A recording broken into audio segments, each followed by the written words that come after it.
Welcome everyone, my name is Can Elik and this is my garage Driven 34.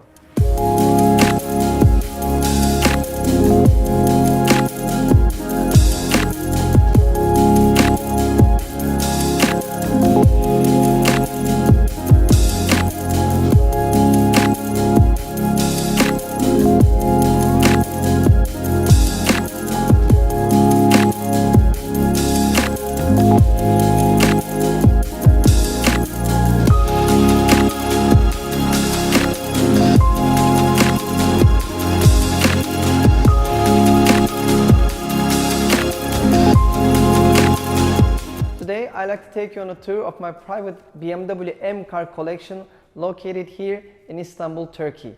Since I'm an architect by trade, I built up this place to my own liking. It started like a hobby garage, man cave, but turned out to be a little community center where my friends come along, they hang out, we have fun, we talk about cars, we are getting busy on cars. But overall, it's just a place where I went out, to be honest. And I like to start with the M cars, and this is the first one on the list. This is a 2004 BMW M3 CSL. Some of you may know it. It's the track version of the famous E46 M3.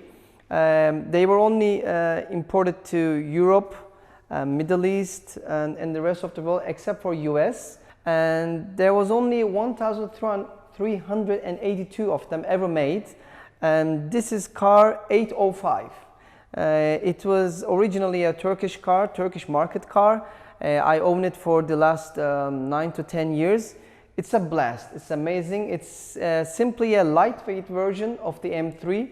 It's 110 kilograms lighter than a standard M3 and with only 17 more horsepower. But don't let the numbers fool you. Those little differences make a big impact, especially on track. I love it to bits. It's the fastest car in my collection, both in feel and with facts. It's pure joy to drive, especially on track, as I mentioned.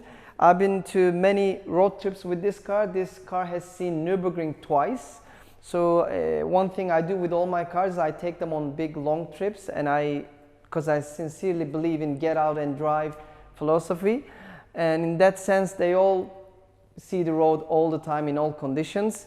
An M3 CSL is a very special car. It's a joy every time I'm behind the wheel.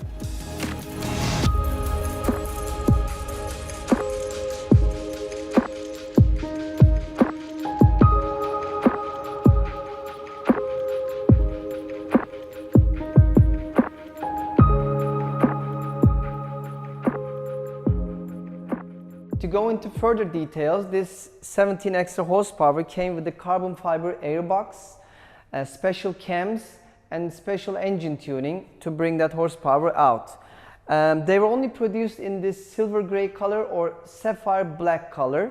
Only two colors were ever available.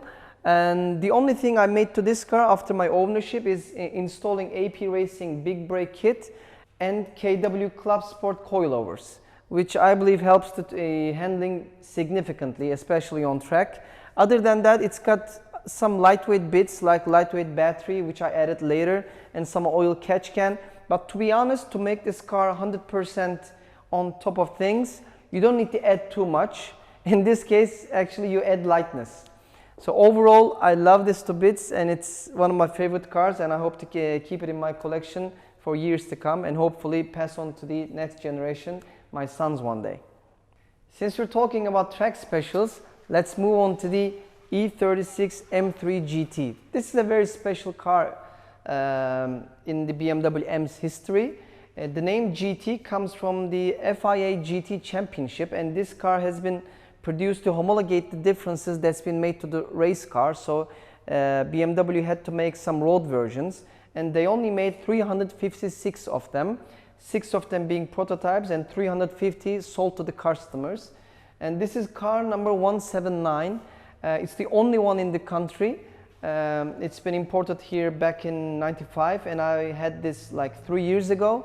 And after my ownership, this has gone through a huge restorations, which you may see some images of. And basically, it's close to a ground up restoration.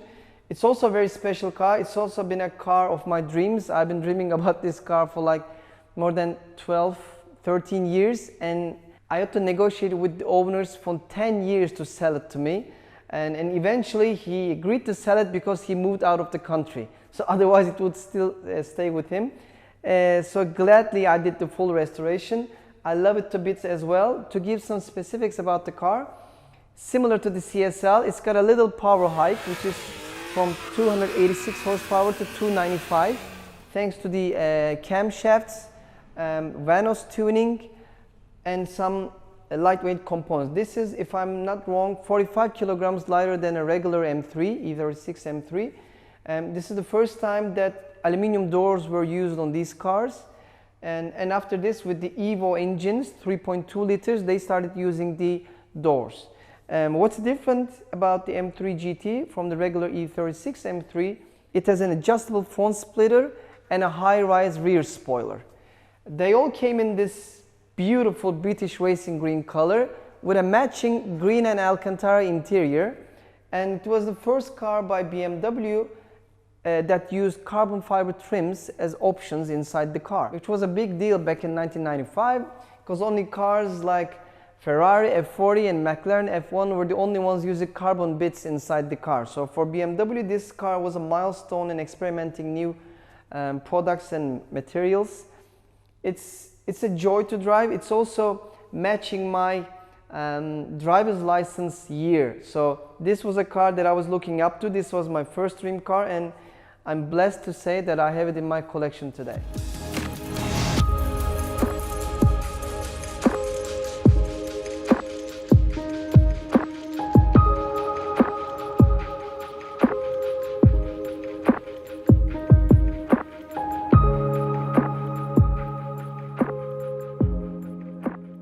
Talking about E36, let's move into another one.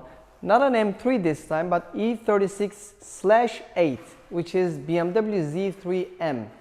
And in this case, M Coupe, which is the desirable hatchback version. This is the newest addition to my garage, but to be honest, I had this car like 8 or 9 years ago, and I sold it to a friend to get the CSL. But luckily, last year, he agreed to sell it back to me because it was something I was regretting a little bit to let go. So it returned home, so to speak.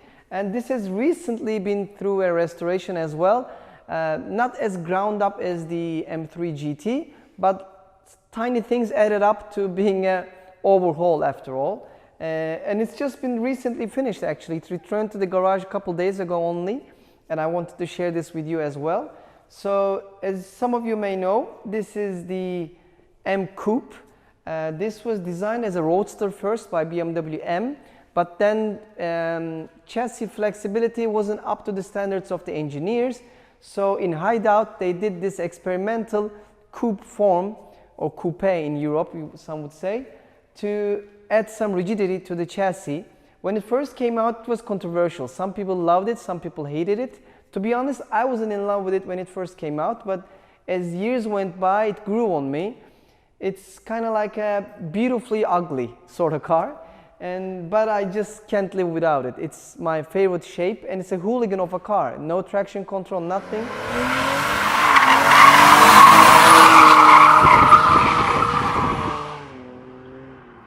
It's got 3.2 liter S50 B32 engine, which is the upgraded version of the one in the M3 GT. 321 horsepower. It's completely stock engine-wise at the moment. I'm planning some exhaust changes and maybe a carbon fiber airbox in the future. This particular car is one of only 8 in the country and the only one in titanium silver color with Imola red and black two-tone interior spec. It's just a wild car to drive, to feel inside, and it turns heads like no other car in my garage. I love the funkiness of it, and it's pure joy to drive. It's timeless, and I hope you like it too.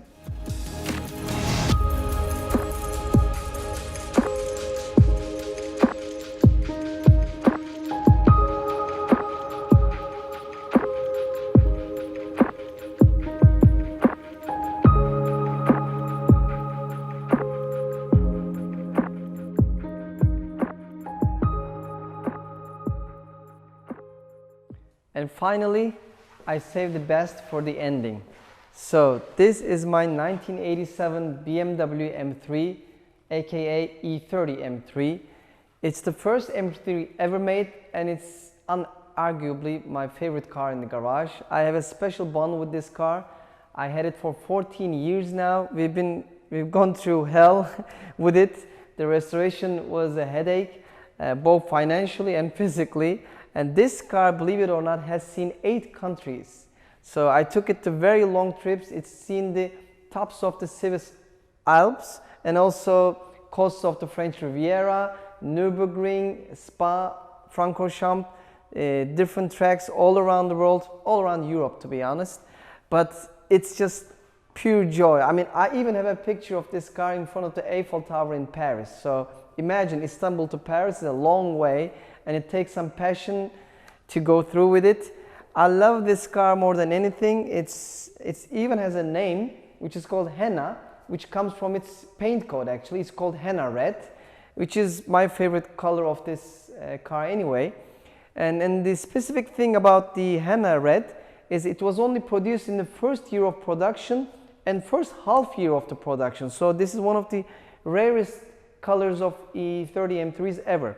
This car was produced more than 15 units, but only the first 5,000 versions were the homologation specials, which were used to homologate the DTM cars, and this is one of those first 5,000, even actually in the first 2,000. So this gives it a special feeling as well. What I've done to this car is I fitted a carbon fiber airbox, which is a must for these cars. It's got special Bilstein suspensions, short shift kits. It's got Recaro seats inside, which all helps me with the joy of driving actually. And overall, everything I do with this car, I did it personally by hand. So this always is a special place, and this is also a symbol of our family as well. So when my kids come over to play in the garage and fool around, they are always surrounded. I don't know, maybe it's the color or something, or maybe because it's small and cute. So Henna is the best of the bunch in my opinion.